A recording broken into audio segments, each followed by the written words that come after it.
अस्सलामु अलैकुम वरहमतुल्लाहि वबरकातुह। इन्नल हम्दुलिल्लाह नहमदुहु व नस्तईनुहु व नस्तगफिरुह व नऊज़ु बिल्लाहि मिन शुरूरि अनफुसिना व मिन सय्यिआति अमालिना मन यहदिहिल्लाहु फला मुदिल्ल लहु व मन युद्लिल फला हादिय लहु व अशहदु अन ला इलाहा इल्लल्लाहु वहदहु ला शरीका लहु व अशहदु अन्ना मुहम्मदन अब्दुहु व रसूलुहु सल्लल्लाहु तआला अलैहि व अला आलिहि व सहबिहि व सल्लम तस्लीमन कसीरा। अम्मा बाद फ़क़द क़ाल इमाम अल-बुख़ारी रहमहुल्लाह ताला बाब मनाक़िब अली इब्न अबी तालिब अल-क़ुरशी अल-हाशिमी अबिल हसन रज़ियल्लाहु अन्हु व क़ाल नबी सल्लल्लाहु अलैहि वसल्लम लि अली अंत मिन्नी व अना मिन्क व क़ाल उमर रज़ियल्लाहु अन्हु तूफ़िय रसूलुल्लाह सल्लल्लाहु अलैहि वसल्लम व हुवा अन्हु राज़िन।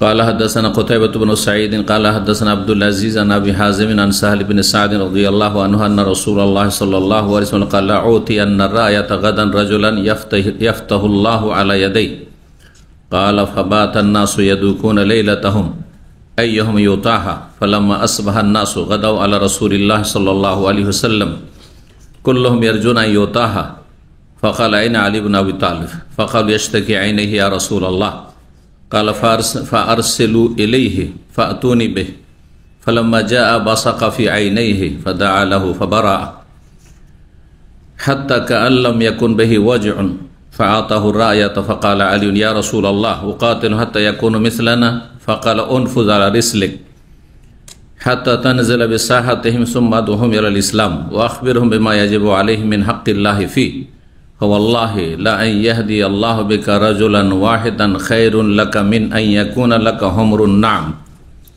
सम्मानित भातृमंडলী, আল্লাহ রাব্বুল আলামিনের প্রশংসা এবং প্রিয় নবী সাল্লাল্লাহু আলাইহি ওয়াসাল্লামের উপর সালাত ও সালামের পর আজ জুমাবার 19 জমাদাস সানি 1446 হিজরি মোতাবেক 20 ডিসেম্বর 2024 আমাদের ধারাবাহিক আলোচনা সহিহুল বুখারীর ফাজাইলে সাহাবা পর্ব নম্বর 7 নবী সাল্লাল্লাহু আলাইহি ওয়াসাল্লামের সাহাবায়ে কেরামদের ফজিলত মর্যাদা সম্পর্কীয় হাদিস।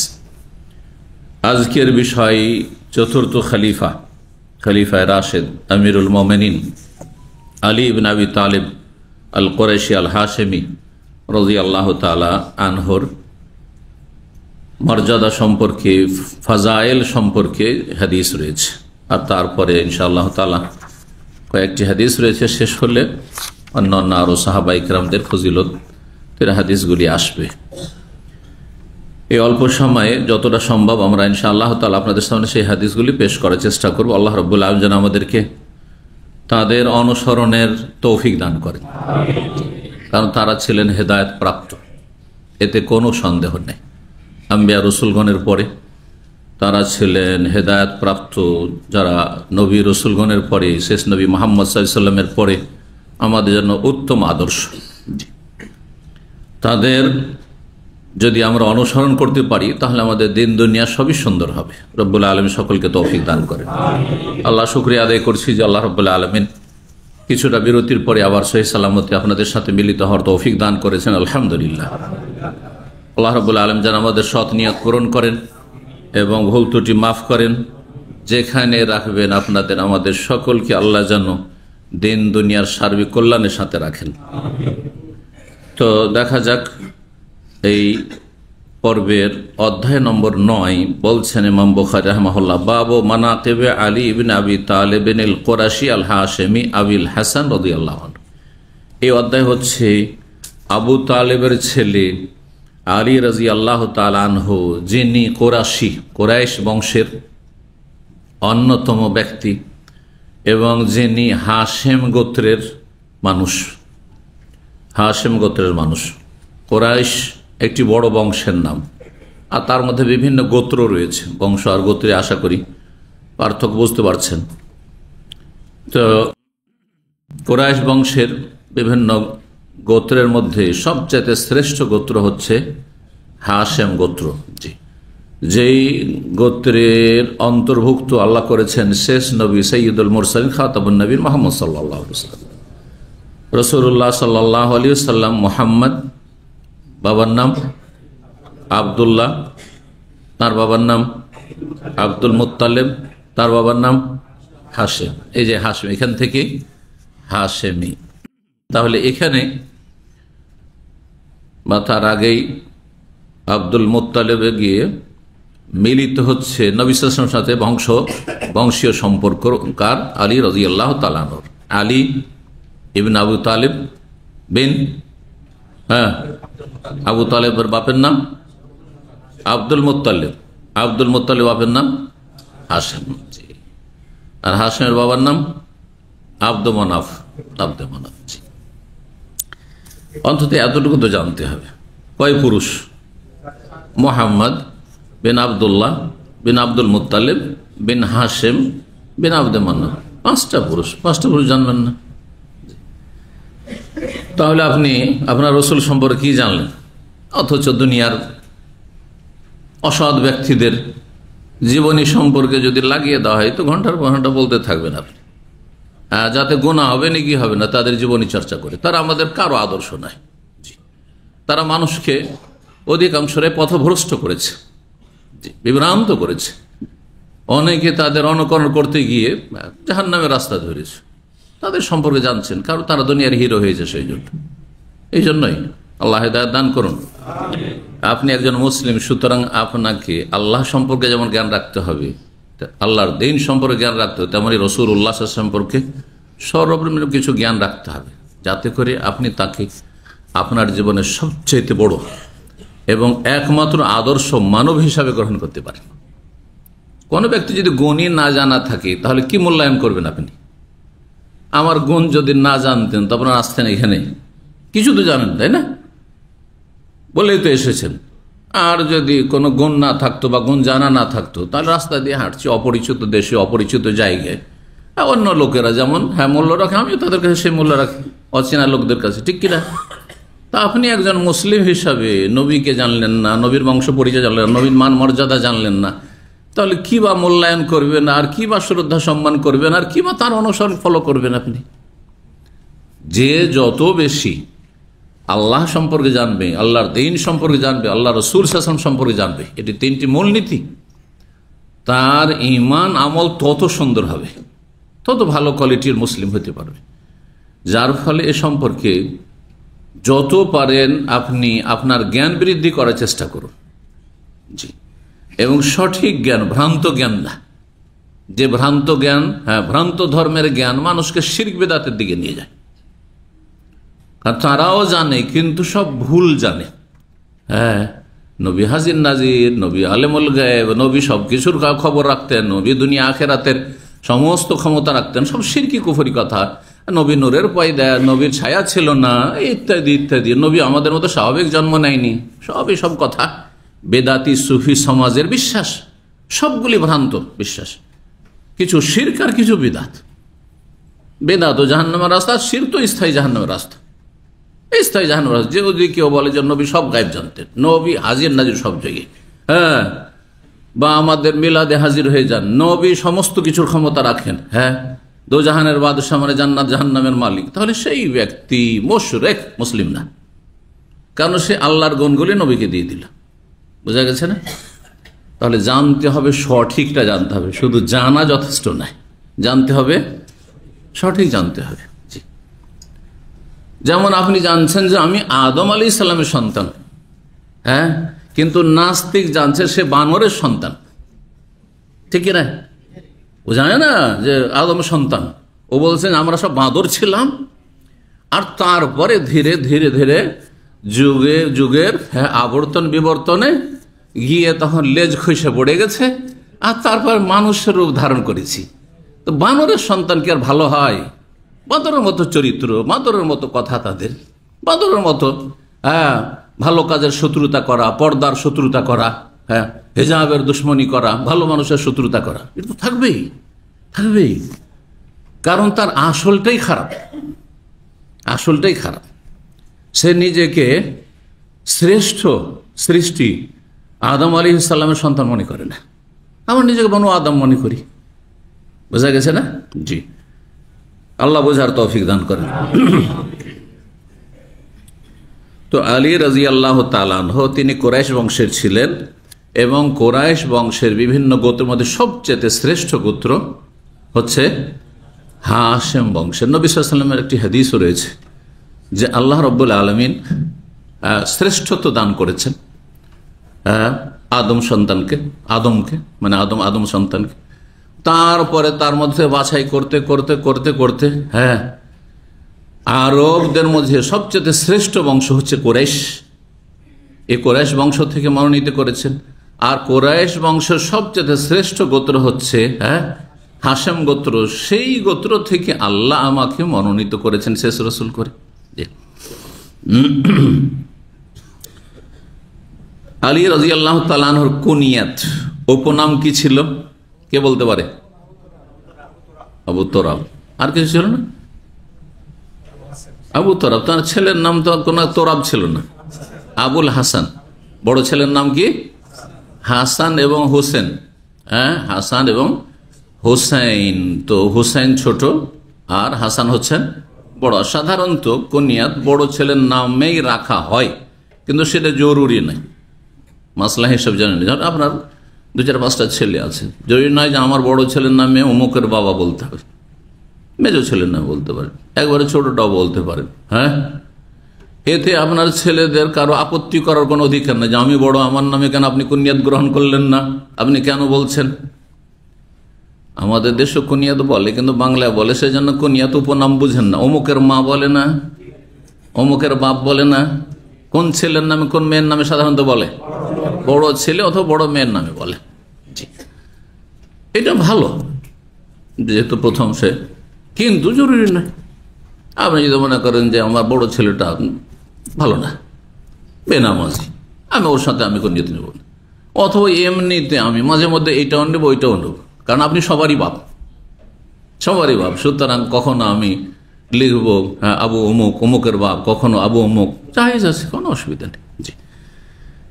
তো আলী রাদিয়াল্লাহু তাআলা আনহুর একটি কুনিয়াত হচ্ছে আবুল হাসান, 2টি কুনিয়াত তার ছিল। কুনিয়াত মানে বাংলায় উপনাম, মানে ডাক নাম, সহজ ভাষায় যে নাম দিয়ে সাধারণত কি করা হয়, সম্মানের সাথে ডাকা হয়। নাম ধরে ডাকার চাইতে উপনাম দিয়ে কুনিয়াত দিয়ে ডাকাতে বেশি সম্মান রয়েছে, এটাও জেনে রাখতে হবে। এই জন্য আপনারা সৌদির সাথে মালিকের সাথে কথা বলছেন না অনেকেই, পরিফিলের সাথে কথা বলতে হচ্ছে, অথবা কোনো আরবিয়ানের সাথে কথা বলতে হচ্ছে কোনো কর্মস্থলে বা রাস্তাঘাটে, যদি ওর নাম ধরে ডাকেন আরবরা মাইন্ড করবেন, আমাদের দেশের লোকেরা মাইন্ড করে। আরব বড় কেউ যদি নাম ধরেন ওরা অত মাইন্ড করে না, কিন্তু আমাদের সমাজে সমান হইল যদি বলেন জামাল, জামাল বললো, জামাল ভাই বলতে হবে, ঠিক না? ভালো, অবশ্যই যত ভালো করবেন ভাষা তত ভালো, এতে কোনো সন্দেহ নেই। একটা জিনিস ভালো দেখি, আর এটা আমি খুব সুনাম করি বাংলা ভাষার, বিশেষ করে বাংলাদেশের মানুষ, যে ছোট হইলে ওকে ভাইটা লাগায়, তাই না? ও আদর করি ভাই, আব্দুর রহমান ভাই, ও তো ছোট্ট পিচ্ছি, আব্দুর রহমান ভাই, কোনো অসুবিধা নেই। তো এটা ভালো জিনিস, কিন্তু জরুরি নয়। নাম ধরে সমবয়স্ক নাম ধরতে পারেন, ছোট নাম ধরে ডাকতে পারেন। বড় হইলে নাম ধরে আরবরা কোনো দোষের কথা মনে করে, সুতরাং তাদেরকে ডাকতে পারেন। কিন্তু আমাদের দেশে বড়কে যদি নাম ধরে ডাকেন তাহলে মাইন্ড করবে না, বলে পাক্কা বেয়াদব। এমন কেউ যদি বয়স হচ্ছে 30 আর বয়স হচ্ছে 50, আমাদের মোবারক সাহেবের, বলছে মোবারক, আরে কথা বন্ধ করে দিব, এর সাথে কোনো কথাবার্তা নেই, বেয়াদব কোথাকার, আমার নাম বলতে জানে না, আমাকে মোবারক মোবারক বলছে, ঠিক না? অথচ কোনো নাজাইজ কাজ করেনি। কিন্তু ওরফ, এজন্য ইসলামে ওরফ মানে হচ্ছে প্রথা। প্রথা যদি ইসলামের সাথে সাংঘর্ষিক না হয় তো সেটা মেনটেন করে চলতে হবে। একটা কায়দা কানুন জেনেন, প্রথা কখন কুপ্রথা, তাহলে বোঝা হলো প্রথা যখন কুপ্রথা একটাকে বলা হয় তাহলে সুপ্রথাও আছে, ঠিক কিনা? সুপ্রথা কোনগুলি? যেগুলি ইসলাম বিরোধী নয়। ইসলাম বিরোধী, আমাদের দেশে মেহমান আসলে একটু চা বিস্কিট দিতে হবে, এটা কি প্রথা? কুপ্রথা? ভালো প্রথা। আরব দেশে মেহমান আসলে কি করতে হবে? খেজুর গাহুয়া দিতে হবে। নাকি বলবেন যে খেজুর গাহুয়া আরব দেশে দিতে দেখেছি, সুতরাং এখন আমাদের চা উঠে, চা বিস্কিট উঠাই তো আমাকে খেজুর গাহুয়ার ব্যবস্থা করতে হবে দেশে, দেখি সুন্নাত বানিয়ে দেবেন আরব করলে? না, এটা প্রথা। এটা কি প্রথা। আজকাল মানুষের পয়সা হয়েছে, একটু উন্নতি করেছে, আর ও চা বিস্কিট দিয়ে আপ্যায়ন হয় না। খবর রাখেন কি দিয়ে হয়? ফল ফ্রুট। ও ফল ফ্রুটও খেতে চাই না। আর একটু পরিবর্তন হয়েছে, হ্যাঁ, মিষ্টি। আরে মিষ্টি থেকে আজকাল অনেক দূরে মানুষ বুঝতে শিখেছে। আর এক সময় মিষ্টি খেত, কিলোর কিলো মিষ্টি খেত। হ্যাঁ, শুনতাম অমুক 5 কিলো মিষ্টি খেয়েছে একবারে। ওইসব লোক এখন খুঁজে পাওয়া যায় না। হ্যাঁ, ওরা সব চলে গেছে। আর থাকলেও দুনিয়াতে হ্যাঁ ওইসব করে না কেউ, বুঝতে শিখেছে দুনিয়া কিছুটা, শরীর স্বাস্থ্য, তাই না? সুতরাং আজকাল দিচ্ছে ড্রাই ফ্রুট দিচ্ছে, ড্রাই ফ্রুট দিয়ে আপ্যায়ন করছে। পয়সাওয়ালারও তো একটু করছে, সচ্ছল লোকেরা, সুবহানাল্লাহ। গরিব যদি যান ও ড্রাই ফ্রুট হাজির করতাম। আশ্চর্য কথা, এই সৌদি আরবে আমরা ড্রাই ফ্রুট অনেক সময় রাখি না, বা এইভাবে রাখি না, কিন্তু ব্যাস শুরু হয়ে গেছে। পারেন না পারেন, ধার কর্জা করে প্রথা বহাল রাখতে হবে, মেনটেন করতে হবে।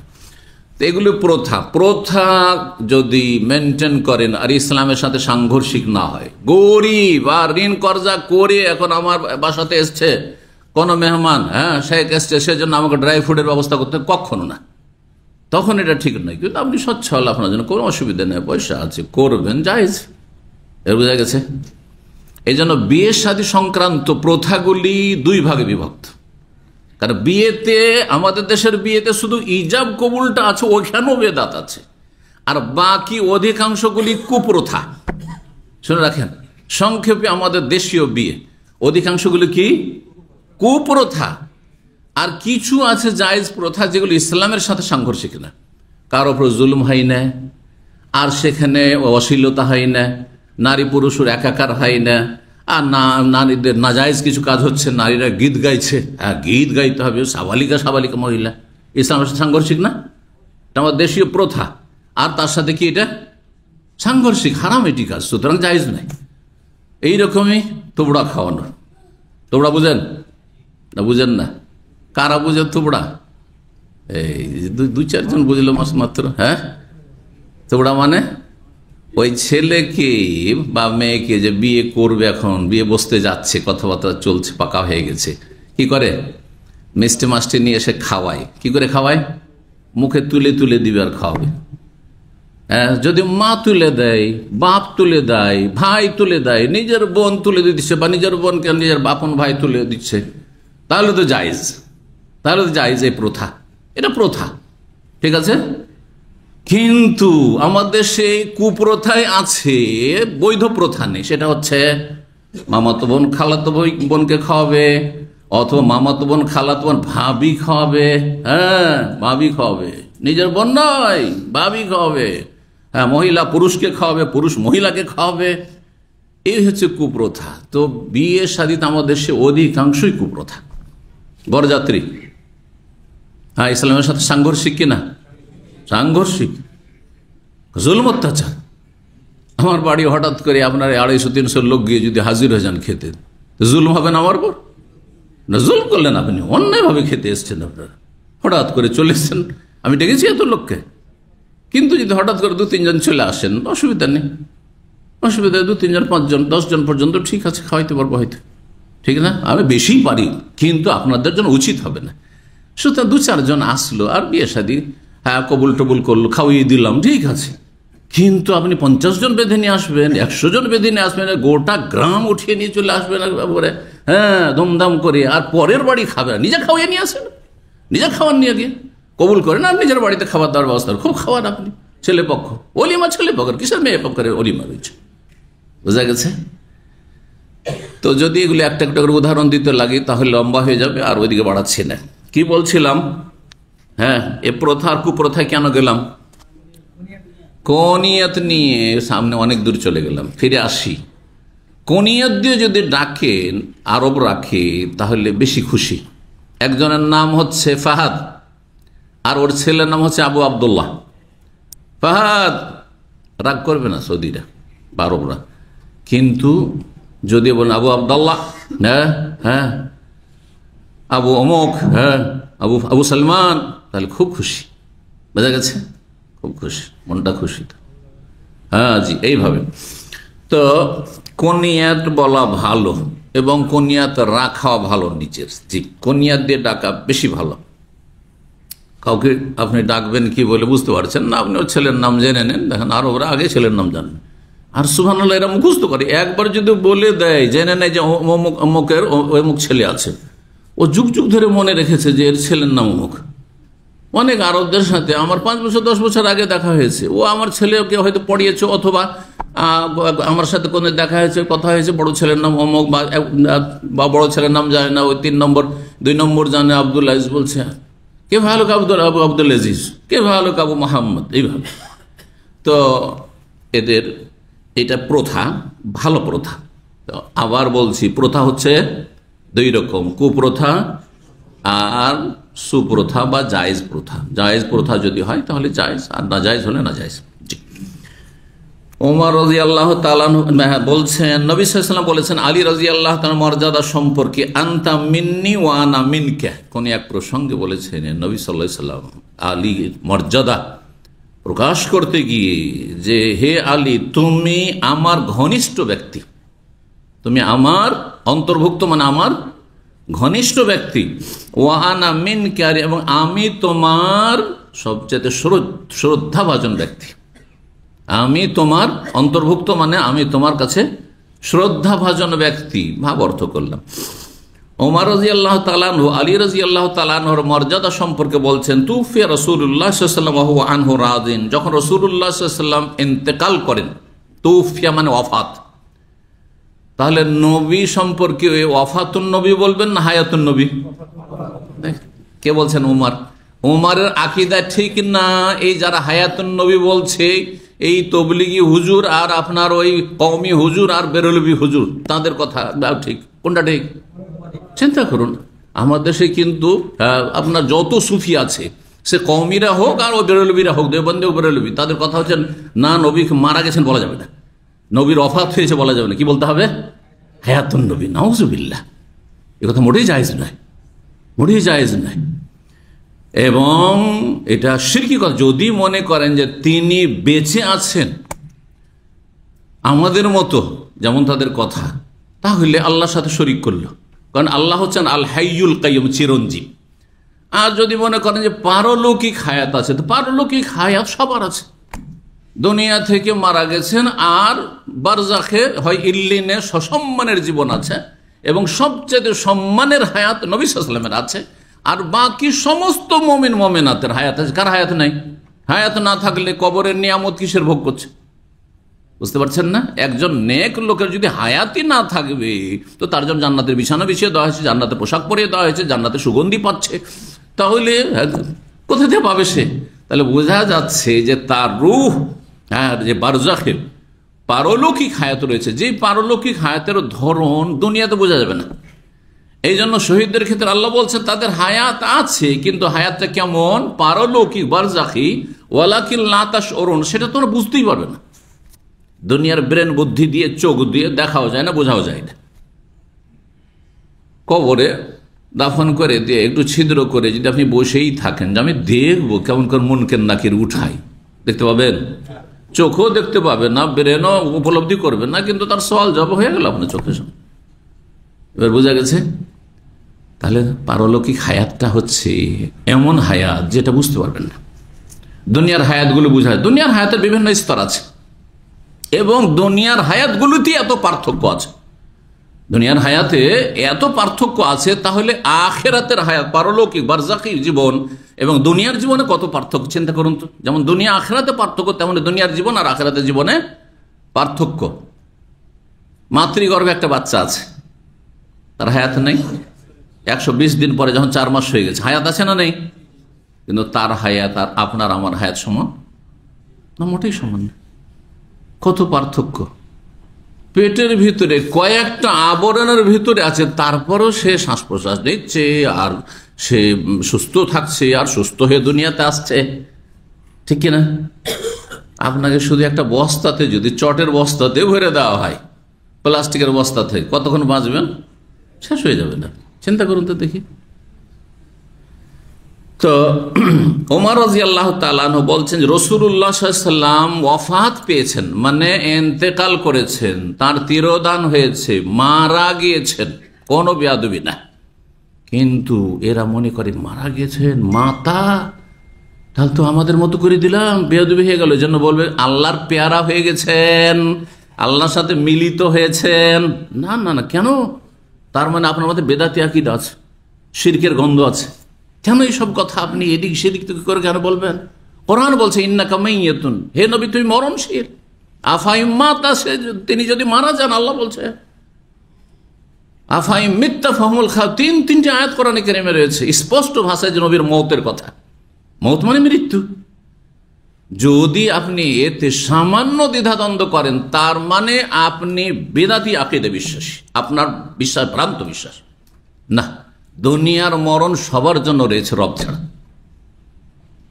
কুল্লুমান আলাইহা, ভূপৃষ্ঠে যা আছে, ছিল, আছে আর আসবে সবকিছুই ফান, মানে ফানা হয়ে যাবে, ধ্বংসশীল, সব মারা যাবে, সব শেষ হয়ে যাবে।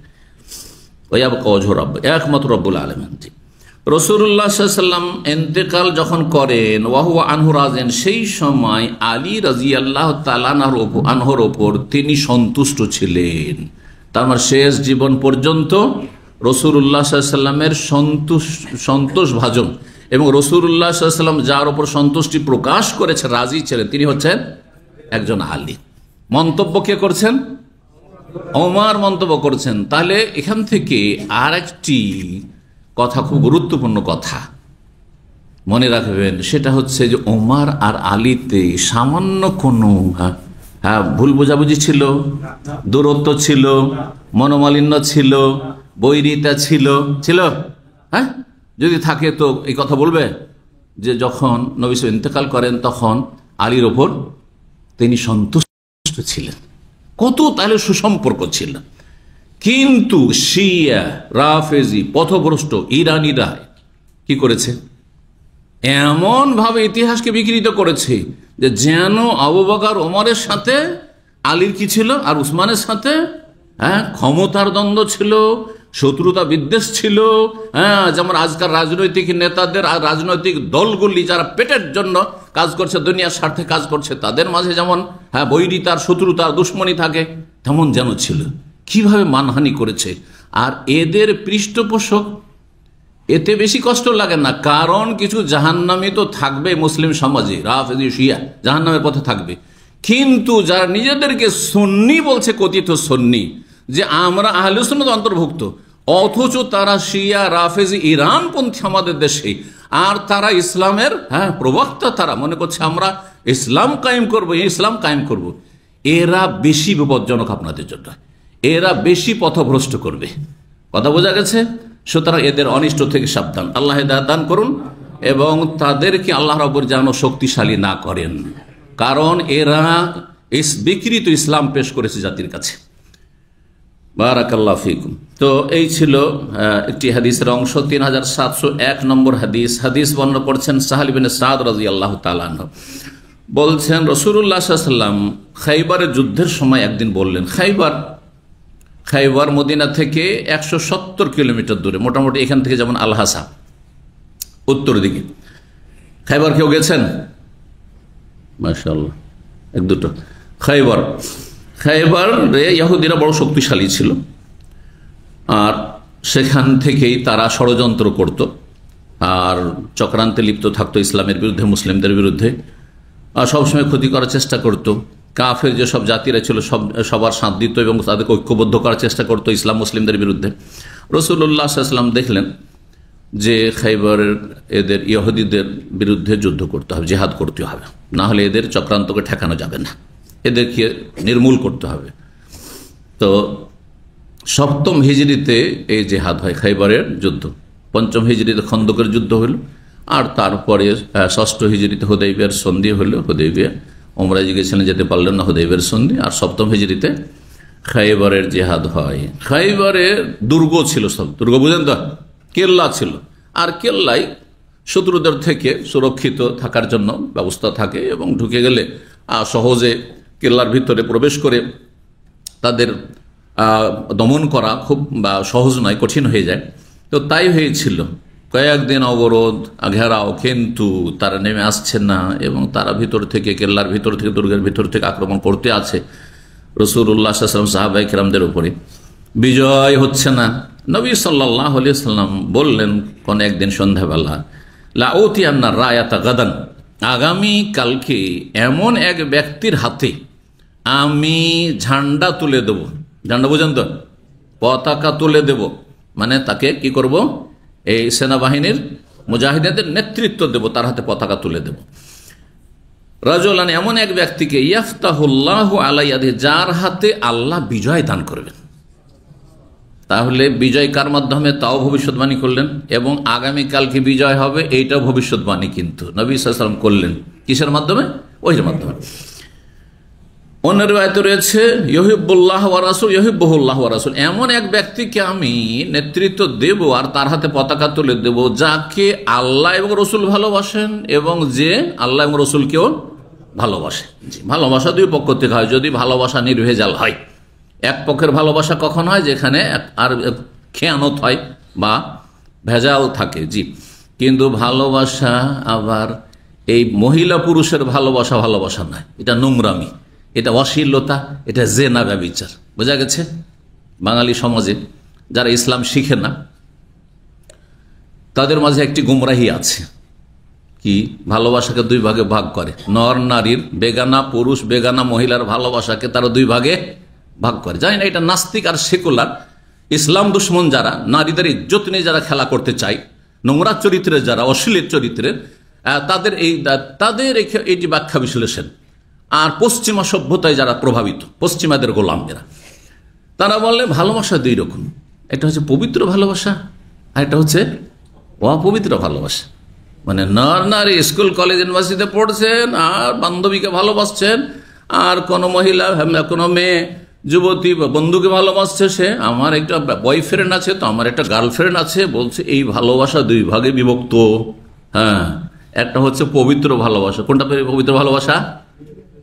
যদি বিয়ের নিয়তে প্রেম করেন তাহলে পবিত্র হয়ে গেল, বুঝতে পারছেন না? আর যদি আপনার মনে খারাপই থাকে, বিয়ে করবো না কিন্তু একটু আমোদ ফুর্তি করি, টাইম পাস করি, নোংরামি করি কিছু, তাহলে হয়ে গেল হ্যাঁ নোংরা ভালোবাসা, অপবিত্র ভালোবাসা। বলবো যে এরাই যে যারা ভাগ করেছে তারা সবাই অপবিত্র, সবাই অপবিত্র, বুঝতে পারছেন না? জি, সবাই হচ্ছে নোংরা চরিত্রের, সবাই হচ্ছে লম্পটেরা। আল্লাহ এদের অনিষ্ট থেকে জাতিকে, মানব জাতিকে আল্লাহ রক্ষা করুক। এরকম কোনো ভাগ নেই। ভালোবাসবেন এমন ভালোবাসা, যে ভালোবাসা ইসলামে বৈধ। আর বেগানা সাবালিকা মেয়েকে আর সাবালক ছেলেকে কোনো মেয়ে যুবতী ভালোবাসবে, এটি সর্ব অবস্থায় হারাম। আপনার মাকে যদি কেউ ভালোবাসে, বেগানা পুরুষ, আপনার মেয়েকে যদি কেউ ভালোবাসে, কিন্তু কিছু নোংরা আছে এরকম নাস্তিক আর এসব সেকুলার আছে, বলছে অসুবিধা নেই, হয়, জানছে যে আমার মেয়ে কারোর সাথে প্রেম করছে, আমার ছেলে কোনো মেয়ের সাথে প্রেম করছে, হ্যাঁ আমার বোন হ্যাঁ অন্যের সাথে ঘুরে বেড়াচ্ছে, কোনো ব্যাপার না। এরা শুকুরের গোস্ত যারা খায় না, অথবা তারাও খেয়েছে, আর না খেলেও তাদের মনে যারা শুকুরের গোস্ত খেয়ে খেয়ে তারা গায়ের আত্মমর্যাদা হারিয়ে ফেলেছে। দাদা বুঝতে পারছেন, শুকুরের মতো চরিত্র এদের হয়ে গেছে।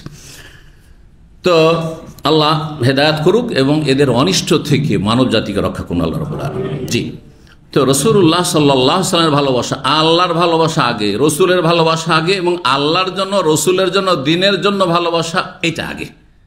হ্যাঁ, বাপ মাকে কেন ভালোবাসি? কারণ আল্লাহ ভালোবাসতে বলেছেন, রসুল বলেছেন, সেই জন্য। হ্যাঁ, ছেলে মেয়েকে কেন ভালোবাসি? আল্লাহ এবং রসুল এই ভালোবাসা শিখিয়েছেন। ভাই বোনকে কেন ভালোবাসি? আত্মীয় স্বজনকে কেন ভালোবাসি? মুসলিম ভাই বোনদেরকে কেন ভালোবাসি? মুসলিম দেশকে কেন ভালোবাসি? মুসলিম বিশ্বকে কেন ভালোবাসি? এক কথাই। হ্যাঁ, ভালো মানুষদেরকে কেন ভালোবাসি, খারাপদেরকে কেন ঘৃণা করি? এই জন্য যে এতে আল্লাহ সন্তুষ্ট, এবং এইটা হচ্ছে রাসূলুল্লাহ সাল্লাল্লাহু আলাইহি ওয়াসাল্লামের নিয়ে আসা আদর্শ, যে ভালো মানুষের পাশে থাক, কোন মা সাদেকের, সত্যবাদীদের সাথে উঠা বসা করো, সত্যবাদীদেরকে, ভালো মানুষকে ভালোবাসো। আল্লাহ বুঝার তৌফিক দান করেন। তো নবী সাল্লাল্লাহু আলাইহি ওয়াসাল্লাম সার্টিফিকেটও দিলেন, এতে মর্যাদা রয়েছে যে এমন ব্যক্তির হাতে পতাকা তুলে দেব যে কি করে, আল্লাহকে ভালোবাসে, রসুলকে ভালোবাসে, আর তাকেও আল্লাহও ভালোবাসেন এবং রসুলও ভালোবাসেন। বড় সার্টিফিকেট, আমার জন্য সার্টিফিকেট আছে। আমি আল্লাহকে ভালোবাসি, রসুলকে ভালোবাসি, আমি দাবি করছি। হতে পারে দাবিতে আমি দলিল নাও পেশ করতে পারি, আপনি ওই অবস্থায়, একই অবস্থায়, কিন্তু নবী সাল্লাল্লাহু আলাইহি ওয়াসাল্লাম সার্টিফিকেট দিয়েছেন কাকে? আলীকে। জি, সার্টিফিকেট। জি,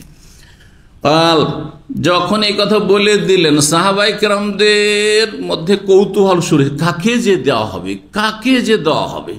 সবাই ভাবছেন, বিশেষ করে যারা সিনিয়র সাহাবাই কেরাম সবাই আশা করে বসে আছেন, হয়তো আমার নসিবে আসবে, হয়তো আমার নসিবে আসবে। কিন্তু নসিবে তো একজনেরই আসবে, তাই না? আছেন তো অনেকেই, কেন আবু বকর নেই, ওমর নেই, উসমান নেই, আরো সাহাবীরা নেই, হ্যাঁ আছেন, কিন্তু সবার নসিবে তো আসবে না, একজনকে দেব। বলছেন ফাবাতান নাস, সাহাবাই কেরামগণ তারা সারা রাত কাটাচ্ছেন, ইয়াদুকুনা লাইলাতাম, সারা রাত তারা এই কল্পনা জল্পনায়, ইয়াদুকুনা ইয়াখুজুন, এই আলাপ আলোচনায়, আপোষে যারা আশেপাশে আছে, ভাই কাকে যে দেওয়া হবে, কার যে সৌভাগ্য কালকে হবে, আমি পাবো কি না, না আপনি পাবেন, কে যে পাবে, এই যে কল্পনা জল্পনা। ইয়াদুকুনা লাইলাতাহুম আই ইয়াখুদুনা লাইলাতাহুম, সারা রাত তারা কল্পনা জল্পনা করতে আছেন। আইয়াহুম ইউতাহা, কাকে যে দেওয়া হয় এই পতাকা। ফালাম আসবাহান নাস, যখন সকাল হলো, গাদাউ আলা রাসূলিল্লাহ সাল্লাল্লাহু আলাইহি ওয়াসাল্লাম, সবাই সকাল সকালে সে হাজির। কে জানি যদি আমাকে না পায় অন্য কাউকে দিয়ে দেয়, রিপ্লেসমেন্ট হয়ে যাবে, রিপ্লেসমেন্ট আমাকে বাদ দিয়ে, আরে দেখছেন নাই, চলো তুমি এসো, নাই, ঠিক না? আগে ভাগে সামনে এসে সবাই হাজির, ভিড় ভাড় করছে, হয়তো আমাকে দেওয়া হবে।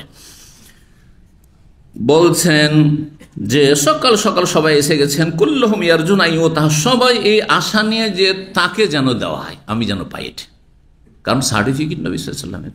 জি, এবং আমার হাতে খৈবরের বিজয় হবে। জি, এটা আমার বড় নেকির কাজ, সওয়াবের কাজ। যে ইহুদিদের পতন হবে, ইহুদিদেরকে নির্মূল করা হবে, আমার মাধ্যমে আল্লাহ রাব্বুল এই কাজটি করে নেবেন, বড় ইসলামের খেদমত। জি, আল্লাহ রাব্বুল তাদেরকে ধ্বংস করেন, তাদের অনিষ্ট থেকে জাতিকে রক্ষা করেন, এবং ইহুদিদের অনিষ্ট থেকে, জুলম অত্যাচার থেকে রক্ষা পাওয়ার জন্য আমাদের করণীয়, আমাদেরকে করার তৌফিক দান করেন। তা হচ্ছে ইসলামের দিকে ফিরে আসে, বেনামাজিদেরকে নামাজি হওয়া, মুশরিকদেরকে শিরক মুক্ত হওয়া, আর বেদিন যে রয়েছে জাতীয়তাবাদী তাদেরকে ইসলামের ছায়াতলে আশ্রয় দেওয়া। আর এই জাতীয়তার ভিত্তিতে আপনি লড়াই করবেন, অথবা আপনি দিন নেই, ধর্ম নেই, আল্লাহ নেই, পরকাল নেই, আর ইহুদির আমাদের দুশ্মন, শুধু জমি রক্ষার জন্য, ভূমি রক্ষার জন্য, ফিলিস্তিন রক্ষার জন্য লড়াই করবেন, এতে কিছুই হবে না, কোনোদিন হবে না। আল্লাহর জন্য করতে, আল্লাহ সন্তুষ্টের জন্য করতে হবে, নবী সাল্লাল্লাহু আলাইহি ওয়াসাল্লাম আদর্শে ফিরে আসতে হবে। এই ত্রুটিগুলো আমাদের আছে, যার ফলে আল্লাহ ইহুদিদেরকে চাপিয়ে দিয়েছেন, এমনি তো চাপাননি। ঠিক তো বলছেন আইনা আলী ইবনে আবি তালিব, দেখতে পাচ্ছেন না আলী, আলী কোথায়? ফাকালু, তখন সাহাবীরা বলে ইশতাকি আইনাইহি, তার দুই চোখ উঠেছে। চোখটা বলেন তো, চোখ উঠা। ইশতাকি আইনাইহি, শাকুয়া মানে হচ্ছে অসুস্থ, চোখ অসুস্থ, কিন্তু বাংলায় তো চোখ অসুস্থ বলে শুনতে ভালো লাগবে না, প্রত্যেক ভাষার একটা অলংকার আছে। চোখ উঠেছে আমাদের ভাষা, কিন্তু আরবিতে চোখ উঠেছে নেই, কি আছে? ইশতাকি আইনাইহি, তার চোখ অসুস্থ। ইয়া রাসূলুল্লাহ কালা ফারসিলু ইলাইহি, কথা বললেন যখন অসুস্থ, তো বাদ দাও দেখি আরেকজনকে। বললেন না, ফারসিলু ইলাইহি, তার কাছে কাউকে পাঠাও। সাহাবীদেরকে বলছেন ফাতুনি বি, তাকে নিয়ে আসো, ওখান থেকে বিছানাতে উঠিয়ে নিয়ে আসো, তাঁবুতে আছে। ফালাম্মা যা, যখন আলী আসলেন, বাসাখা ফি আইনাইহি, তার দুই চোখে নবী সাল্লাল্লাহু আলাইহি ওয়াসাল্লাম তার থুথু মোবারক দিয়ে দিলেন। কিছু দোয়া পড়ে হোক অথবা এমনি হোক, নবী সাল্লাল্লাহু আলাইহি ওয়াসাল্লাম যদি দোয়া না পড়েও ফুঁক দিতেন, হ্যাঁ শুধু থুতু, তাতেও শেফা ছিল। সেটা আমার আপনার নেই, কিন্তু আমার আপনার ক্ষেত্রে হ্যাঁ কোন থুতুতে শেফা হবে? যেটা এটা দোয়া পড়ে বা সূরা পড়ে, আয়াত পড়ে ফুঁক দিবেন, তখন সেটা বরকত। আমার থুতুর বরকত নাই, কিসের? ওই কোরআনের আয়াত বা দোয়ার বরকত। এই পার্থক্য অবশ্যই আমাদেরকে জানতে হবে, এটা আকীদার বিষয়। জি, যতই বড় আপনি বুজুর্গানের দিন হন না কেন, আর মুরব্বী হন না কেন, এইখানে কিন্তু সালাফি আর খালাফির আকীদায় পার্থক্য। আহলে হাদিস যারা সালাফি, তারা মনে করে যে আমি যতই পরেজগার হই, আর যতই বড় আল্লামা হই, আর যতই বড় মুহাদ্দিস হই না কেন, আমার থুথুতে ঘামে কোনো বরকত নেই, আমার উজুর পানি ঝরে পড়ছে তাতে কোনো বরকত নেই। এটা আমাদের বিশ্বাস। পক্ষান্তরে বিদাতি যতগুলি বিদাতি রয়েছে, হ্যাঁ সবার বিশ্বাস এটাই। হ্যাঁ, দেওবন্দি বেরলভী সবার বিশ্বাস যে আমাদের বুজুর্গানের দিনের হ্যাঁ পরিত্যক্ত যা কিছু বা ব্যবহৃত যা কিছু, তাতে কি রয়েছে? তাবাররুক রয়েছে, তাবাররুক হাসিল করে। তার এই তাবাররুক কমপক্ষে শিরক না হয় বিদআত। তাবারুকের মেলা প্রকরণ রয়েছে। তাহলে নবী সাল্লাল্লাহু মর্যাদা কারা বেশি দেয়? হ্যাঁ, জি, কোরআন সুন্নাহর অনুসারীরা, আহলুল হাদিস, যারা সালাফি, সৌদি আরবের লোক, এরা বেশি সম্মান করে রসুলকে। কারণ রসুল্লাহ আল্লাহ এত মর্যাদা দিয়েছেন যে রসুল ঘামেও রোগ ভালো হইতো, রসুল থুথুতেও ভালো হইতো। কিন্তু আমার থুতু, আমার ঘাম, আমার অজুর পানি কোনো মূল্য না, কিছু নেই তাতে। বুঝা গেছে না? আমার কেন? ইমাম আবু হানিফা, শাফি, মালিক, আহমদ, ইমাম বুখারী, ইবনে তাইমিয়া, কারো ইবনে বাজ, ইবনে উসাইমিন, আলবানী, কারো এসব ব্যবহৃত অথবা পরিত্যক্ত বস্তুতে কোনো তাবাররুক নেই। হয় শিরক হবে, না হয় বিদআত হবে। কারণ অনেকে ভাবেন যে আমার কথা বললাম না, যে কোনো ব্যক্তি রাসূলুল্লাহ সাল্লাল্লাহু আলাইহি ওয়াসাল্লাম ছাড়া কোনো সাহাবীর কাছে তাবাররুক নেওয়ার জন্য কেউ যাননি।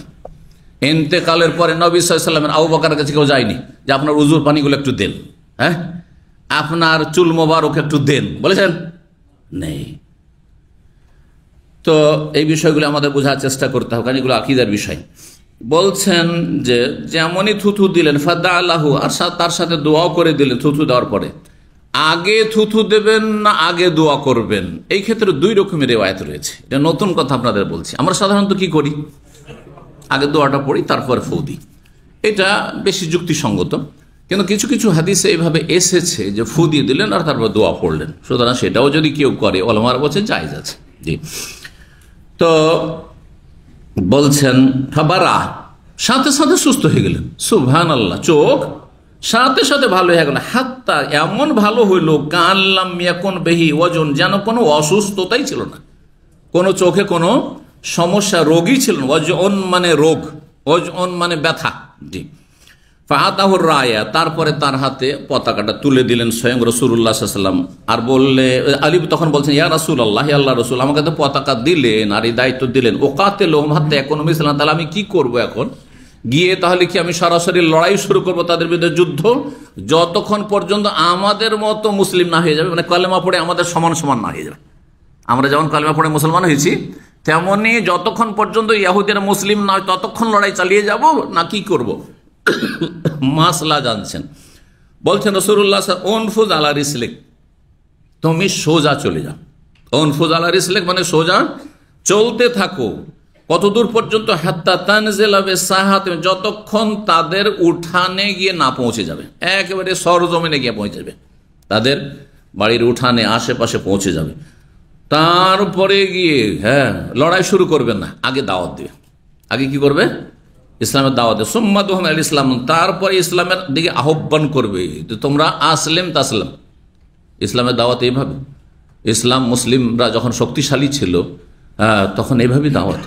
বরং নবী সাল্লাল্লাহু আলাইহি সাল্লামের জামানায় রোম শক্তি, রোমান শক্তি আর পারস্য শক্তি, যাদেরকে নবী সাল্লাল্লাহু আলাইহি সাল্লাম ইসলামের দাওয়াতে চিঠি লিখেছিলেন, নবী সাল্লাল্লাহু আলাইহি সাল্লাম সাহাবায়ে কেরামদের চাইতে পার্থিব দিক থেকে শক্তিশালী ছিল। তারপর তাদেরকে চিঠির প্রথম বাক্যটি ছিল আসলেম তাসলাম, ইসলাম গ্রহণ করো, নিরাপদ থাকবে, সহি সালামত থাকবে, দুনিয়াতেও সহি সালামত থাকবে, আর আখিরাতেও জাহান্নামের আযাব থেকে সহি সালামত থাকবে। এটা হচ্ছে ইসলামের দাওয়াতের পদ্ধতি।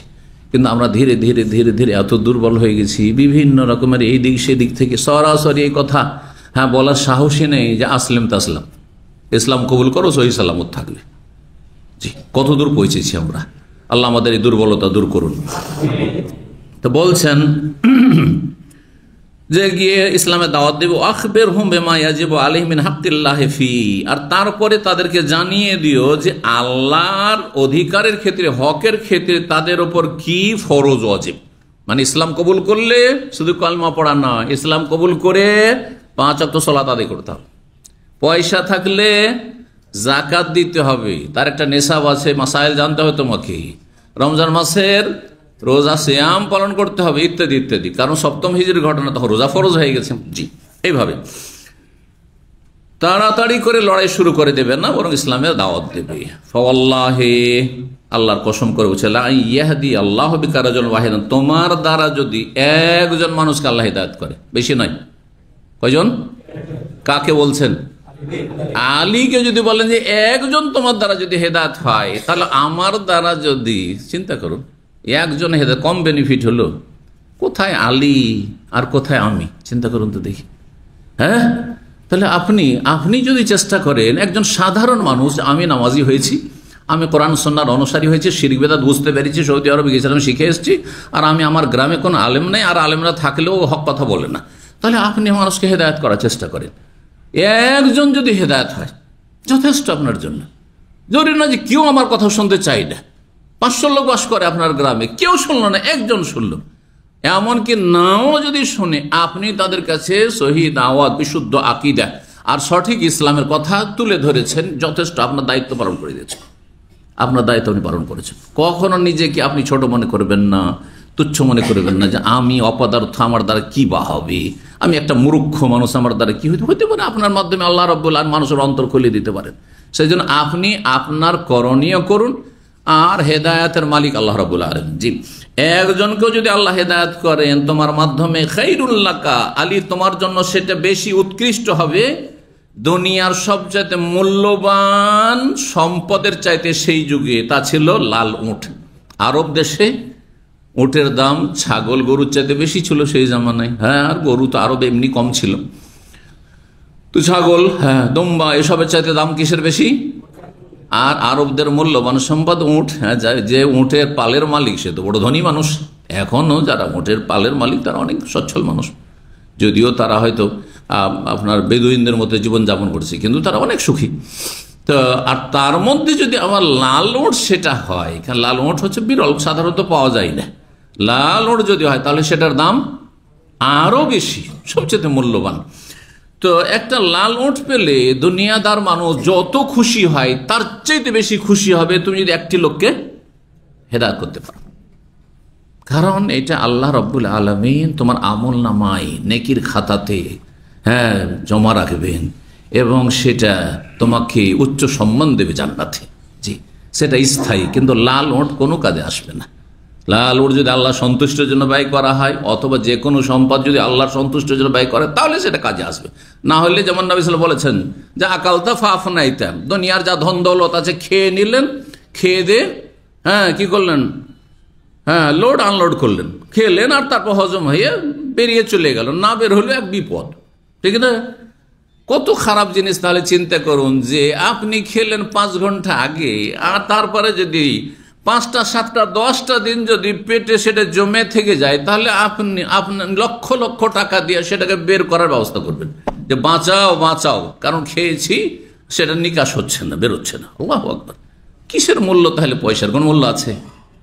ওয়ালা বেস্তাফা আবলাইতা। আর যদি কাপড় পরে, যতই দামি দামি কাপড় হোক, হ্যাঁ, আর যতই দামি হোক আর যতই সুন্দর লাগুক না কেন, কিছুদিন পরে এমন পুরনো হয়ে যাবে যে আর এটা আপনি নিজেই ধরবেন না, আপনি জি ছুবেন না সেটাকে, না চলবে না, ছিঁড়ে গেল, ফেটে গেল।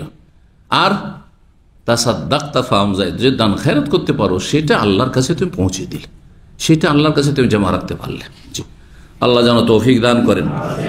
3702 নম্বর হাদিস। হাদিস বর্ণনা করছেন সালমা। এসি কি দুটা চলছে? এটা বন্ধ করে দিন, খুব ঠান্ডা লাগে না? দুটা চললে বন্ধ করেন, শুধু একটা চালাতে বলেছি। বলছেন যে কানা আলিউন কাদ তাখাল্লাফা আনিন নবী সাল্লাল্লাহু আলাইহি ওয়াসাল্লাম, আলী রাদিয়াল্লাহু তাআলা আনহু নবী সাল্লাল্লাহু আলাইহি ওয়াসাল্লাম থেকে একটু পিছিয়ে থেকে গেছিলেন ফি খাইবার যুদ্ধে। এখানে আরো অতিরিক্ত তথ্য রয়েছে যে আলী রাদিয়াল্লাহু তাআলা আনহু একটু যেহেতু অসুস্থ ছিলেন, তো তিনি ভাবলেন যে সবাই যাচ্ছে আর বেশি তো দূরে না, আমি একটু পরে বেরোবো, দেখি শরীরটা একটু ভালো হয়ে যাক, তার পেছনে পেছনে গিয়ে আমি সেখানে মিলিত হব। ওয়াকানা বিহি রামাদুন, তার চোখ উঠেছিল। রামাদ মানে চোখ উঠা, চোখ উঠা। ফাকালা, বলেন আনা আতাখাল্লাফা রাসূলুল্লাহ, প্রথম জাননি তিনি, পরে চিন্তা করলেন আমি রাসূলুল্লাহ সাল্লাল্লাহু আলাইহি ওয়াসাল্লাম থেকে এরকম পিছিয়ে থেকে যাব, মদিনায় থেকে যাব অসুস্থতার কারণে, না থাকবো না, যাই। গেলেন তিনি, কিন্তু পেছনে পেছনে গেলেন। ফাখারাজা আলিউন, আর আলী বেরোলেন, তারপরে সবাই কিন্তু এগিয়ে চলে। ফাল্লাহিকা বিন নবী, তারপর রাস্তায় গিয়ে নবী সাল্লাল্লাহু আলাইহি ওয়াসাল্লামের সাথে দ্রুত গিয়ে মিলিত হলেন। ফালাম্মা কানা মাসা আল-লাইলা আল্লাতী ফাতাহা আল্লাহু ফি সাবাহিহা, ওই রাতের সন্ধ্যাবেলা যখন আসলো, যার পরের দিনে আল্লাহ মুসলিমদেরকে বিজয় দান করলেন, রাসূলুল্লাহ সাল্লাল্লাহু আলাইহি ওয়াসাল্লাম সেই দিন সন্ধ্যাবেলা বললেন আউতিয়ানা রায়াতা ওয়া লা ইয়াখুদান রায়াতা গাদান রাজুলুন ইউহিব্বুহুল্লাহ ওয়া রাসূলুহু আও ক্বাল ইউহিব্বুল্লাহ ওয়া রাসূলুহু। এই যে চলে আসলো এখানে, ইফতাহিল্লাহু আলাইহি, আগামীকালকে এমন এক ব্যক্তির হাতে পতাকা তুলে দেব যে আল্লাহ এবং রসুলকে ভালোবাসে এবং তাকেও আল্লাহ এবং রসুল ভালোবাসেন। আর তার হাতে আল্লাহ বিজয় দেবেন। ফায়দা নাহনবী আলী নমান আরজুহু, দেখি যে নবী সাল্লাল্লাহু আলাইহি ওয়াসাল্লাম আলীকে ডাকছেন, অথচ আমরা কল্পনা করিনি। আমরা জানি যে আলী তো মদিনা থেকে অসুস্থ, চোখ বুজে আছে। তারপরে আসবো না করে আসলেন পেছনে পেছনে, আর আসলেন তো খেমাতে তিনি রেস্ট করছেন, বিশ্রাম নিচ্ছেন, অসুস্থ, তার হাতে আবার পতাকা দেবেন। তো আলীকে ডাকলেন, ওমান আরজুহু, আমরা এটা আশা করিনি যে আলীর হাতে পতাকা তুলে দেবেন। ফাকালু, তখন সাহাবীরা বলে, হাজা আলী, এই যে আলী।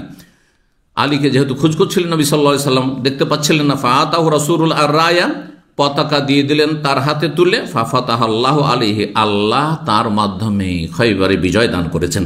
3703 নম্বর হাদিস বর্ণনা করছেন আব্দুল ইবনে হাজেম, তার পিতা আবু হাজেম থেকে, আন্না রাজুলান জা ইলা সাহিব আবু হাজেম, তিনি তাবেঈ, বলছেন জনৈক ব্যক্তি সাহল বিন সাদ আনসারী সাহাবীর কাছে আসলেন, এসে বললেন, হাজা ফুলানুল লিআমিরিল মদিনা, এই নিয়ে হচ্ছেন অমোক ব্যক্তি, মদিনার গভর্নর।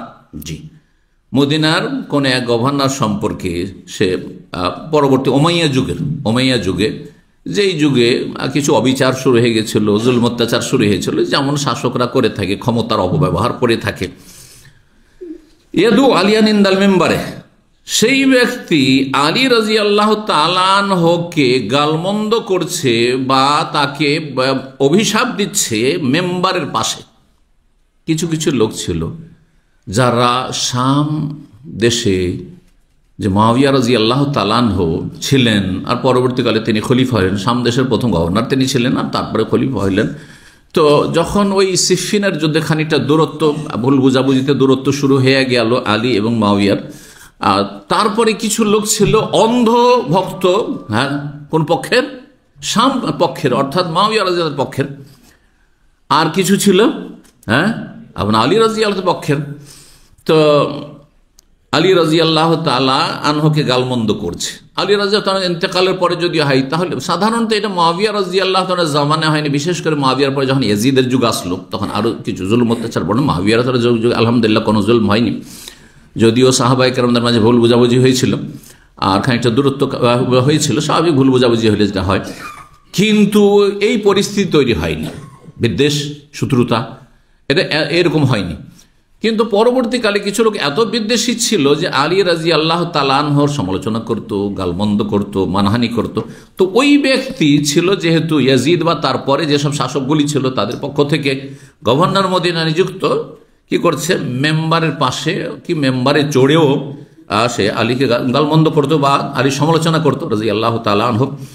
কাল ফায়াকুল মাজা, তখন জিজ্ঞেস করলেন, হ্যাঁ, যে সাহল ইবনে সাদ সাহাবী জিজ্ঞাসা করছেন, কি বলছে? তাহলে ইয়াকুল আবু তুরাব, তার মানহানি করছে, কি বলে? ও আবু তুরাব, আবু তুরাব, তুরাব মানে মাটি, মাটির বাপ। তো মাটি বললে তো মানুষ নিচে নামবে, তাই না? আরে হ্যাঁ, তো আবু তুরাব নামটাকে কি করছে, তুচ্ছ তাচ্ছিল্য করছে, যে নামটা যেন ভালো নয়, বা কুনিয়াতটি, উপনামটি ভালো নয়। ফাজাহিকা, তখন সাহল ইবনে সাদ যেহেতু সাহাবী, রাসূলুল্লাহ সাল্লাল্লাহু আলাইহি ওয়াসাল্লামকে পেয়েছেন সরাসরি, আর এর প্রেক্ষাপট জানছেন যে আবু তুরাব এই কুনিয়তটি আসলো কোথা থেকে, স্বয়ং রাসূলুল্লাহ সাল্লাল্লাহু আলাইহি ওয়াসাল্লাম দিয়েছেন। তো সেটা কি আর মানহানির বিষয় হলো না সম্মানের বিষয় হলো? নবী যদি কোনো একটা নাম দিয়ে থাকেন, এটা তো মর্যাদা, সম্মানের বিষয়, ইজ্জতের বিষয় হলো। কিন্তু মূর্খ, জানে না, সে গভর্নর, সে এই ধরনের বিরূপ মন্তব্য করেছে নামের উপর। ফাজাহেকা, যেমন ঠিক ওই রকমই আমাদের দেশের বেদাতিরা ওয়াহাবি বলে গাল দেয়, দেয় না? খুব সুন্দর, এটা একটা উদাহরণ। কিন্তু ওয়াহাবি বলা মানে ঘৃণা ছড়ানো, অথচ মূর্খ বেদাতিগুলো জানে না ওয়াহাবি মানে আল্লাহওয়ালা। ওয়াহাবি মানে আল্লাহর 99টি নামের মধ্যে একটি নাম কি? আল ওয়াহাব, ইন্নাকা আনতাল ওয়াহাব। জি, ওয়াহাব, জি। রব্বে হাবলি মিন লাদুনকা, হাব, হাব থেকে ওয়াহাব, জি, আল্লাহ দেও, দান করো। ওয়াহাব মানে বড় দাতা, মহান দাতা। তাহলে ওয়াহাবি যাকে বললেন, যেমন আমাদের দেশে বলে ওমো হক্কানি আলেম, বলে না? বেদাতি সমাজে এই ভাষাটি খুব আছে, অমুক কি হক্কানি আলেম। হক্কানি আলেম মানে কি? আল্লাহওয়ালা আলেম। হক্কানি আলেম মানে, হক যেহেতু আল্লাহর নাম, সুতরাং হক্কানি আলেম মানে আল্লাহওয়ালা আলেম। ঠিক ওই রকম ওয়াহাবি মানে আল্লাহওয়ালা মানুষ, তাহলে ওরা চেয়েছিল গাল দিতে যে মোহাম্মদ আব্দুল্লাহের সাথে লাগিয়ে এদেরকে ইসলাম থেকে খারিজ করবো। ওয়াহাবি মানে লাহাবি একবারে, ঠিক না? ওয়াহাবি তাদের কাছে এত জঘন্য যে নাস্তিকের ওপর এত শত্রুতা রাখে না তারা। হ্যাঁ, বিজাতির ওপর এত শত্রুতা রাখে না। হ্যাঁ, বিজাতির কোন উপাসনালয় আক্রমণ করে না, আর আক্রমণ করা জায়েজও নাই। কিন্তু ওয়াহাবি যাদেরকে মনে করে তাদের মসজিদ দেশে থাকবে এইটা মেনে নিতে পারে না, যার ফলে মসজিদ ভাঙবে, তোমাদেরকে আপোষে লড়িয়ে তোমাদের মাথা ভাঙবো। আল্লাহ তাই আযাব দিয়েছেন। বুঝতে পারছেন না? পারছেন না? জি হ্যাঁ, এই জন্য বলছি তওবা করে ফিরে আসেন। আপনাদের যদি আমরা যেটাকে বেদাতি তরিকা মনে করছি সেটাকে সুন্নতি মনে করি ইবাদত বন্দেগী করার, আর বেদাতি নামাজ পড়ার যদি অধিকার থাকে, তো আমরা যেটাকে সহিহ সুন্নাহ মনে করছি সেইভাবে নামাজ পড়ার জন্য মসজিদ মাদ্রাসা করার অধিকার নেই? অমুসলিমদের দেশে যদি স্বাধীনতা থাকে তো মুসলিমদের বিভিন্ন দলের স্বাধীনতা নেই? আপনার স্বাধীনতা কি বাধা দিচ্ছে? আপনি যেভাবে ইচ্ছা সেভাবে নামাজ পড়েন আপনি, ঠিক ওই রকমই। কিন্তু বাড়াবাড়ি করার জন্য আল্লাহর পক্ষ থেকে এসব শাস্তি, যে আল্লাহ আপোষে হে একরামুল মুসলিমিন, মুসলিমদের সম্মান করা, তাদের 6টি অসুলের গুরুত্বপূর্ণ এমন সম্মান করতে লাগলো যে মারামারি করে একবারে, হ্যাঁ, দুই দলই চলে গেল একবারে কোন পথে? আপোষে যদি মারামারি করে মুসলিম দুটো গ্রুপ, তাহলে একদল শহীদ হবে? কখনো শহীদ হবে না। সহিহ বুখারী হাদিস। জাহান্নামে যেতে হবে, এতে কোনো সন্দেহ নেই। দুই দলকে জাহান্নামে যেতে হবে, যে মারবে তাকেও জাহান্নামে যেতে হবে, যে মার খাবে তাকেও জাহান্নামে যেতে হবে। কারণ দুই পক্ষের হাতে লাঠি আছে, বা দুই পক্ষে মারামারি করার জন্য আবার মারমুখী আছে। জি, আল্লাহ বুঝার তৌফিক দান করেন। তো এই জন্য নিজের সংশোধন করেন। পাপের কারণে এসব আযাব এসেছে। আপোষের কন্দল, লড়াই, এগুলো হচ্ছে মানুষের অন্যায়ের কারণে, সীমা লঙ্ঘন কারণে। আপনি কারোর উপর জুলুম করবেন, কালকে আপনি জুলমের শিকার হবেন। দেখতে পাচ্ছেন ইতিহাস কাছে আছে যে যারা দীর্ঘ সময় ধরে জুলুম করেছিল তারা আজকে জুলমের শিকার হচ্ছে। হচ্ছে না? তাহলে বুঝতে হবে না, ওইভাবে বুঝতে হবে যে আমি কারোর উপর জুলুম করব না, আমার উপর আল্লাহ কোনো জালেমকে চাপাবেন না। এইটা হচ্ছে সংশোধনের পথ। তো এমনটাই হয়েছিল এদের সাথে। তো আবু তোরাব বলে কি করছে? সে তুচ্ছ তাচ্ছিল্য করছে কাকে? আলীকে। ফাজাহিকা, সাহেল ইবনে সাদ একটু হাসলেন, আরে মূর্খ, আবু তোরাব নবী নাম দিলেন আর সেই নামটাকে তুমি তুচ্ছ তাচ্ছিল্য করছো।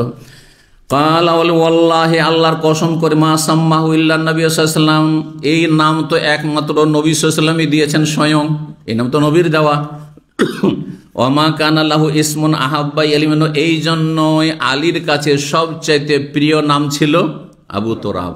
কারণ আবুল হাসান তিনি নিজে গ্রহণ করেছেন, আমি হাসানের বাপ, যেহেতু বড় ছেলে হাসান। কিন্তু আবু তোরাব, তোরাবের বাপ, এটি কে দিয়েছেন? রাসূলুল্লাহ। এই জন্য আলীকে কেউ যদি আবু তোরাব বলে ডাকতো তার জীবদ্দশা বেশি খুশি হতেন তিনি। ফাস্তাত আমতুল হাদিস সাহলান, তারপরে বলছেন যে সাহল বিন সাদের কাছে আরো কিছু হাদিস আমি জানতে চাইলাম, বা তার সাথে আরো কথা বলতে লাগলাম। অকুল তো বললাম, ইয়া আবা আব্বাস, হে আবু আব্বাস। তাহলে সাহল বিন সাদের কুনিয়াত ছিল আবু আব্বাস। কাইফা যাকা যালিকা, এটা কেমন করে? আমি তো ঘটনা জানি না যে নবী সাল্লাল্লাহু আলাইহি ওয়াসাল্লাম আবু তোরাব নাম দিয়েছেন আলীকে।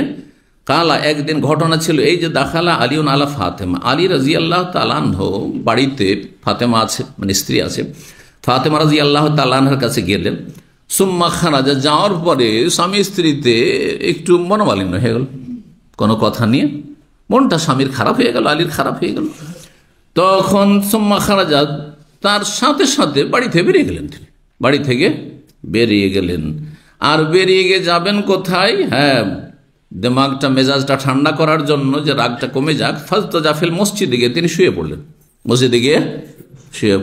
তাহলে যাদের স্বামী স্ত্রীতে বনিবনা হয় না, অনেকে আছে না এরকম মনোমালিন্য হয়, বেশিক্ষণ থাকবেন না। দেখছেন যে আপনার স্ত্রীও গরম হয়ে যাচ্ছে, আর তাহলে তো আপনি তো গরম হবেন, কারণ আমি তো স্বামী। আরে তুই গরম হইতে পারবি, আমি গরম হইতে পারবো না? তো ওইরকম করলে তো ফাটাফাটি শুরু হয়ে যাবে। তো কি করতে হবে? বেরিয়ে যান, বাড়িতে বেরিয়ে যান। দেখবে যে রে বাড়ি থেকে বেরিয়ে গেল, ওর কে খাওয়াবে, কে দেখবে, আবার কে সংসারের যেসব প্রয়োজন সেগুলো কে এনে দেবে? তখন সে স্যারেন্ডার করে সোজা বেরিয়ে যান বাড়ি থেকে। বেশি দূরে যান না, আবার এমন না যায় ওরা গায়েব।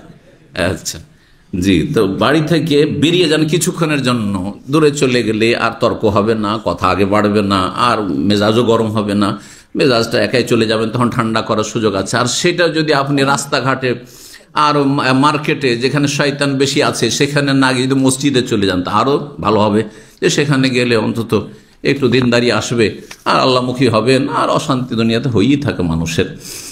তো সেখানে গিয়ে তখন আপনি নিজেকে তাড়াতাড়ি ঠান্ডা করতে পারবেন। তাই করলেন আলী রাদিয়াল্লাহু তাআলা, মসজিদে গিয়ে তিনি শুয়ে পড়লেন।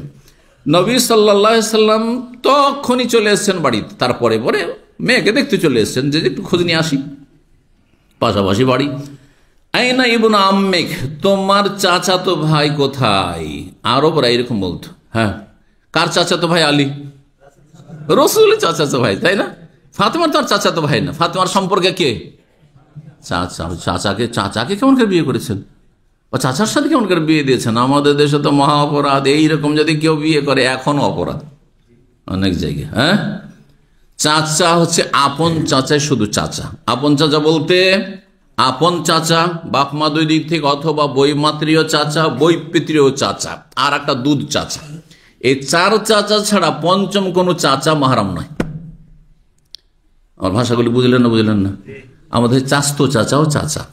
হ্যাঁ, বাপের মামাই তো ভাই, একটা মেয়ের, ধরেন বাপের ওর বাবার মামাতো ভাই, ও মা, ও চাচা। হ্যাঁ, খালাতো ভাই ও চাচা, ফুফাতো ভাই ও চাচা। হ্যাঁ, গোটা বংশ সব চাচা আর চাচা, বুঝছেন না? যার ফলে অশ্লীলতা ছড়াচ্ছে, মানুষ, সমাজের লোক মনে করছে ও তো চাচা হইল, কিন্তু ভিতরে চাচা ও যে কি করছে আল্লাহ জানে, ভাতিজির সাথে, বুঝছেন না? আমাদের ডিস্ট্রিক্টে অনেকদিন আগের ঘটনা, 15-20 বছর আগের ঘটনা, একজন মৌলভী সাহেব শোনাচ্ছে যে আমাদের গ্রামে একটা মেয়ে টিউশন পড়তো, কলেজে পড়ে টিউশন পড়তো। কার কাছে? ওই পাতানো মামা, মানে পাতিয়েছে, লাগিয়েছে, লাগানো মামা, বুঝেন তো?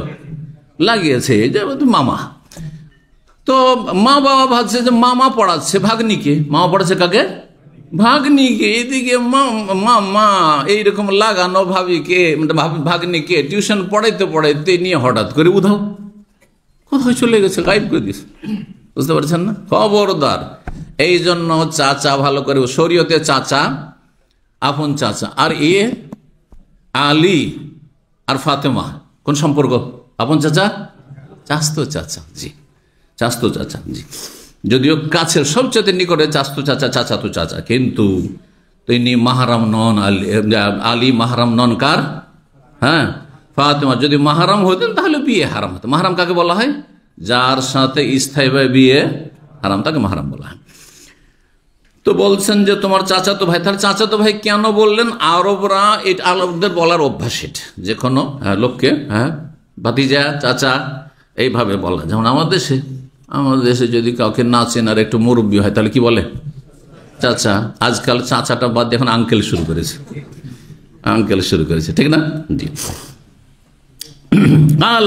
তখন ফাতেমা বলছেন বাবাকে, ফিল মসজিদে, উনি মসজিদে চলে গেছেন, তার মানে খোঁজ পেয়েছেন, খোঁজ নিয়েছেন যে কোথায় গেল রাগ করে। ফাখারাজে এলে রসুল সাথে বেরোলেন মসজিদের উদ্দেশ্যে। ফওয়াজাদের গিয়ে দেখছেন যে আলী শুয়ে আছে, আর তার শরীরে যে একটা চাদর ছিল, শুধু চাদর, একটা চাদর, এই নয় যে চাদর ওপরে আর তার নিচে আরো জামা কাপড় আছে, গেঞ্জি আছে, তা না, কিছু ছিল না, একটা চাদর, যেমন এরামের কাপড় পরছেন আপনারা, ওই অবস্থা, ওই রকম চাদরটি কি হয়েছে? কাদ সাকাত আন জাহরিহি, পিঠের দিক থেকে কি মাটিতে নেমে গেছে, মানে খুলে গেছে। ওয়া খালাসাত তুরাব ইলা জাহরি, আর পিঠে ধুলো বালি লেগে গেছে। পিঠে কি লেগেছে? ধুলো। মসজিদে শুয়ে আছেন, আবার ধুলো লেগে গেছে, এটা কেমন কথা হইল? হ্যাঁ, মসজিদে চাটাই ছিল না, না কার্পেট ছিল? কি ছিল? মসজিদে নবী জামানায় চাটাই পর্যন্ত ছিল না। তাহলে সাহাবীরা কিসে নামাজ পড়তেন? মাটিতে নামাজ পড়তেন। জি। আর আজকে এত সুন্দর সুন্দর মসজিদ থেকে, আর এত দামি দামি কার্পেট থেকে, আর দেশেও দেখে আসলাম একবারে পল্লী গ্রামে পর্যন্ত আর চাটাই মাটাই নেই, ওখানেও কার্পেট শুরু হয়ে গেছে। তারপরও বেনামাজি দেখেন, এত সুন্দর মসজিদে একটু বসলেই আরাম লাগবে, হ্যাঁ, তারপরও বেনামাজি। চিন্তা করুন আপনি, এদের ইমান কোথায় গিয়েছে? তো ধুলো লেগে গেছে শরীরে। ফাজাল ইয়ামসাহু তুরাব আন জাহরিহি, তখন রাসূলুল্লাহ স্বয়ং তার শরীর থেকে ধুলোগুলি কি করছেন? ঝেড়ে ফেলছেন হাত দিয়ে, ধুলোগুলি পরিষ্কার করে ঝেড়ে ফেলছেন আর বলছেন ইজলেসে আবা তোরা, উঠে বসো এ তোরাবের বাপ, মানে ধুলার বাপ, হ্যাঁ ধুলোর বাপ। কয়বার বললেন? দুইবার, মাররাতাইন। ইজলিস আবা তোরাব, আবা তোরাব, ইজলিস আবা তোরাব, উঠে বসো, রাগ কেন করেছো, চলো বাড়ি চলো। বাড়িতে নিয়ে আসলেন তার। জি, তাহলে শ্বশুর শাশুড়ি তাদের দায়িত্ব হচ্ছে কি করা? মীমাংসা করা। কিন্তু আমাদের দেশে করে কি? আরো ফিতনা বাঁধিয়ে দেয়, আরো ফিতনা বাঁধিয়ে দেয়। তো যদি দেখেন যে এরকম ফিতনাবাজ, তাহলে ওদের থেকে দূরে থাকতে হবে। 3704 হাদিস বর্ণনা করছেন সাদ ইবনে উবাইদা ক্বালা জা রাজুল ইলা ইবনে উমর, জনৈক ব্যক্তি আব্দুল্লাহ বিন উমর কাছে আসলো। ফাসালাহু আন উসমান, এসে জিজ্ঞাসা করলো উসমান রাদিয়াল্লাহু তাআলা সম্পর্কে। ফাযাকারা আন মাহাসিন আমালিহি, তার কিছু ভালো নেক আমল, হ্যাঁ ভালো বৈশিষ্ট্য তিনি বর্ণনা করলেন। কে? আব্দুল্লাহ বিন উমর। এই লোকটি উসমান বিদ্বেষী ছিল আর আলী বিদ্বেষী ছিল, দুইজনের বিদ্বেষী ছিল। তো আল্লাহ তারপরে বুঝতে পেরেছেন, যেহেতু ইবনে উমর বলছেন যে আমি যে তার প্রশংসা করলাম, লাল্লা জাকা ইয়াসুকা, এটা যেন তোমাকে খারাপ লাগলো, মনে হচ্ছে এটা তোমাকে কি লাগলো? যাকে আপনি দেখতে পারেন না তার কেউ যদি প্রশংসা করে তো আপনার গাটা জ্বলে উঠবে, ঠিক না? এটা হচ্ছে বদচরিত্র মানুষের, ইমানের দুর্বলতা। যে অথচ সত্য কথা বলা হচ্ছে। কালার নাম, হ্যাঁ হ্যাঁ আমাকে খারাপই লাগলো। কালাফা আর গাম আল্লাহ, আল্লাহ তোমার নাককে ধুলুতে মিশিয়ে দিক, কারণ তুমি জালেম, হ্যাঁ তুমি সীমা লঙ্ঘনকারী। ভালো মানুষের ভালো গুণ বর্ণনা করছি, তোমাকে খারাপ লাগছে। সুম্মা সালমান আলী, তারপরে আলী সম্পর্কে জিজ্ঞাসা করলো ওই ব্যক্তি। ফাযাকারা মাহাসিন আমালি, আব্দুল্লাহ বিন উমর তখন তার কিছু ভালো বৈশিষ্ট্য আমল বর্ণনা করলেন। কালা হুয়া যাকা, শোনো আলী হচ্ছেন এমন ব্যক্তি যে তার এই ভালো ভালো গুণগুলি রয়েছে। আর বাইতুহু আওসাত বুয়ুতিন নবী, নবী সাল্লাল্লাহু আলাইহি ওয়াসাল্লামের পরিবারের বা পারিবারিক যে বাড়ি ঘরগুলি রয়েছে, স্ত্রীর, তারপর মেয়ের বাড়ি, এই সমস্ত বাড়ি ঘরের মধ্যে সবচাইতে উৎকৃষ্ট উত্তম পরিবার, উত্তম বাড়ি হচ্ছে এ আলীর বাড়ি। বাড়ি বলতে পরিবার, এখানে উত্তম পরিবার হচ্ছে কার? আলীর পরিবার। শুনে রাখো, আওসাত মানে আখিয়ার, এটা হচ্ছে বেশি ভালো ব্যাখ্যা, কিন্তু কেউ কেউ শাব্দিক অর্থ করছে। আওসাত মানে মধ্যবর্তী, অর্থাৎ নবী সাল্লাল্লাহু আলাইহি ওয়াসাল্লামের যে নিকট আত্মীয় বা পরিবারের সদস্যদের যে বাড়িগুলি রয়েছে, তার বাড়ির মধ্যবর্তী স্থানে যে বাড়িটি আছে সেটি হচ্ছে আলীর বাড়ি। কিন্তু এটা বলে তো কোনো বৈশিষ্ট্য মনে হয়, মাঝখানে বাড়ি থাকার এক কিনারে থাকে, এতে কি পার্থক্য হয়? এই জন্য আওসাত মানে দুটো অর্থ হয়। ওয়াসাত মানে মধ্যখানে হয়, আর ওয়াসাত মানে শ্রেষ্ঠ হয়। ওয়াকাযালিকা জাআলকুম উম্মাতান ওয়াসাতা, আল্লাহ বলছেন তোমাদেরকে আমি কি করেছি? মধ্যমপন্থী উম্মত করেছেন। এইটা তোমাদেরকে আমি মধ্যমপন্থী উম্মত করেছি, এটি একটি তফসির, কিন্তু এর চাইতে বেশি সহি তফসির হচ্ছে উম্মাতান ওয়াসাতান উম্মাতান খেয়ারান, তোমাদেরকে শ্রেষ্ঠ উম্মত আমি করেছি। কেন? কুনতুম খায়রা উম্মাহ, আর একটি আয়াতে রয়েছে তোমরা শ্রেষ্ঠ উম্মত। সময় শেষ হতে যাচ্ছে, এই হাদিস দিয়ে শেষ করছি। বলছেন সুম্মা কাল, তারপরে বললেন ইবনে উমর, আল্লাহ জাকা ইয়াসুক, আমি যে প্রশংসা করলাম আলীর, এটাও তোমাকে মনে হয় খারাপ লাগলো? কাল আজাল, হ্যাঁ এটাও আমি কিন্তু ভালো নিলাম না। কালা, তখন ইবনে উমর বলছেন ফারগাম আল্লাহ বিআনফি, আল্লাহ তোমার নাককে ধুলিতে মিশিয়ে দিক। ইনতালিক, যাও যাও যাও ভাগো। ফাজহাদ আলাইয়া জাহাদ, আমি সত্য কথা বললাম, আমার বিরুদ্ধে তোমার যতটা অপপ্রয়াস চালানো তুমি চালাও, আমার কোনো ক্ষতি করতে পারবে না। আমি হক কথা বললাম যে আলী ভালো মানুষ এবং উসমানও ভালো মানুষ। এখানে আজকের আলোচনা শেষ করছি। ওয়া জাযাকুমুল্লাহু খাইরান ওয়া সাল্লাল্লাহু আলা নবিয়িনা মুহাম্মদ ওয়া আলা আলিহি ওয়া সাহবিহি আজমাইন।